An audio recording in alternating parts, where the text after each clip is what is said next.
The Untold Truth of Michelle Obama. Ever since her husband was sworn in as the 44th President of the United States in 2009, Michelle Obama was anything but the president's wife. Graduating cum laude from Princeton, then earning her law degree from Harvard, Obama has dedicated her professional and public life to activism and embracing her role as the first Black First Lady with style and grace. We have to admit her carpool karaoke was pretty cool as well. Now that she no longer resides at 1600 Pennsylvania Avenue, her legacy and influence continue to reach millions. Her memoir, Becoming, shot to the bestsellers list, and she was named America's Most Admired Woman in 2018. But there's more to know about Michelle LaValmont Robinson Obama. Let's take a closer look at the untold truth of Michelle Obama. George Bush is her partner in crime. With the ever-growing state of divisiveness in American politics, there might not be a more unlikely friendship than the one between George W. Bush and Michelle Obama. However, the pair legitimately seems to enjoy each other's company despite being on different ends of the political spectrum. He's my partner in crime at every major thing where all the formers gather, Obama told Today of her husband's predecessor to the Oval Office. I love him to death. He's a wonderful man. He's a funny man. Speaking with Bush's daughter, Jenna Bush Hager, on the Today Show, per Time, the former First Lady said that the media's political discourse tends to focus on the nasty parts, and we've become a culture where nasty sells. So she hopes their relationship can serve as an example to others. I don't know that I agree with him on everything, but the truth is much more complicated and complex than that, Obama explained. And I'd love if we as a country could get back to the place where we didn't demonize people who disagreed with us, because that's essentially the difference between Republicans and Democrats.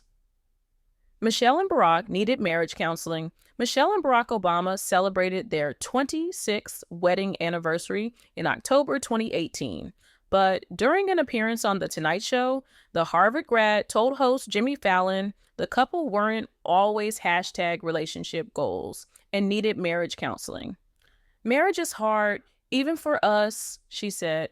I was one of those wives who thought, I'm taking you to marriage counseling so you can be fixed, Barack Obama. Because I was like, I'm perfect. I was like, oh, Dr. X, please fix him. And then our counselor looked over at me. I was like, what are you looking at? I'm perfect. She went on to say that marriage counseling was a turning point in helping her understand that it wasn't up to my husband to make me happy.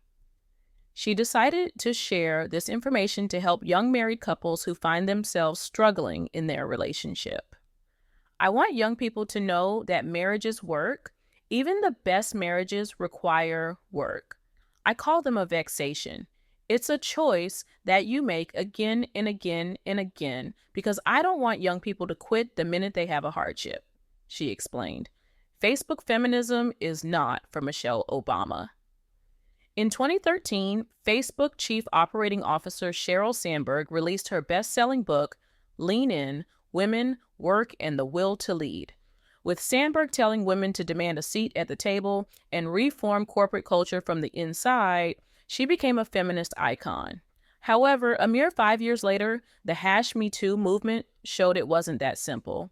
Coupled with allegations from the New York Times that Sandberg's aggressive ambitions for Facebook played a key role in allowing Russian and alt-right propaganda to take hold on the social network, her message and feminist street cred was lost, according to The Atlantic.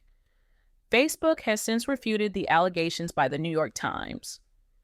Regarding Sandberg's particular brand of feminism, the Washington Post additionally reported that it was dealt the final fatal blow by Michelle Obama, who told the Barclays Center crowd in Brooklyn during a stop on her book tour, I tell women that whole you can have it all, nope, not at the same time, that's a lie.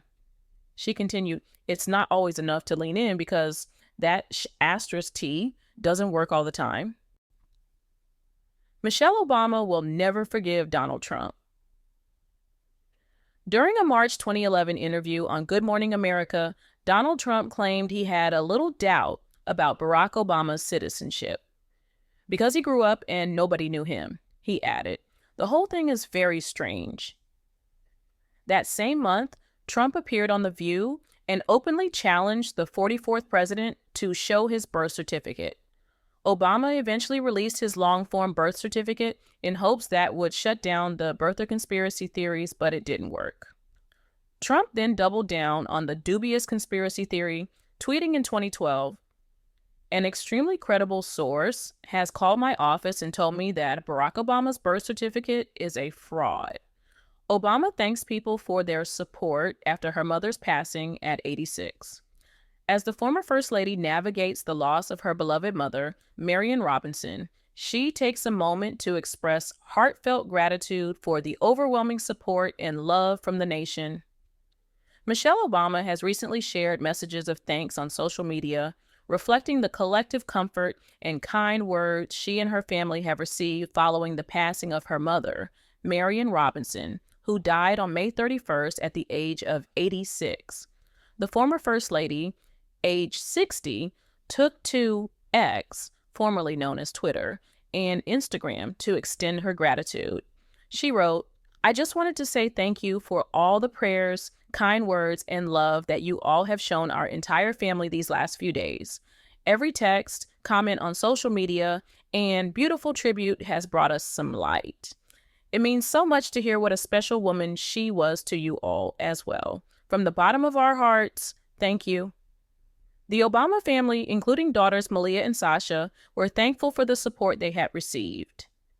Reflecting on her mother's influence, Michelle described Robinson as her rock, who played a pivotal role in their lives, especially during Barack Obama's presidency.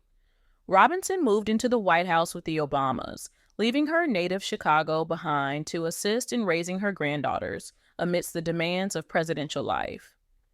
Michelle recalled, "Although she enforced whatever household rules we'd set for bedtime, watching TV, or eating candy, she made clear that she sided with her grandbabies in thinking that their parents were too darn strict." Moreover, Robinson was a stabilizing presence, ensuring her granddaughters remained grounded despite the extraordinary circumstances they grew up in.